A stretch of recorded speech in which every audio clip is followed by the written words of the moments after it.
청와대 선거 개입 의혹 사건 공소장을 법무부가 비공개하기로 한 것과 관련해 추미애 장관은 공소장 전문을 공개해온 것이 잘못된 관행이라고 거듭 강조했습니다.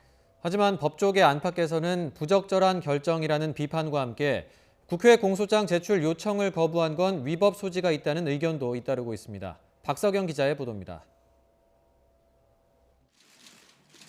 법무부가 청와대 선거 개입 의혹 사건 공소장 비공개 방침을 밝힌 다음 날 추미애 법무부 장관은 작심 발언에 나섰습니다.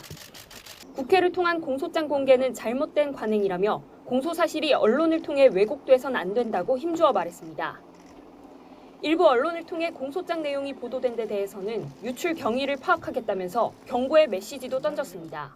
더 이상 이런 잘못된 관행은 반복돼서는 안 된다라고 의논을 모았습니다. 어떻게 해서 유출됐는지는 앞으로 확인을 해봐야 될 일 같고요. 지난 15년간 전례가 없었던 법무부의 공소장 제출 거부에 대해 법조계 안팎에서는 여러 문제가 제기되고 있습니다. 먼저 법무부가 공소장 비공개 이유로 내세운 피의사실 공표는 기소 이전에만 처벌하도록 법에 규정하고 있어 기소 이후 공소장을 공개하는 것과는 상관없다는 지적이 나옵니다. 특히 법무부는 국회의 공소장 제출 요구를 거부하면서 지난해 새롭게 제정된 훈령을 근거로 삼았는데 이는 상위법인 국회법 등을 위반한 것이란 해석도 있습니다.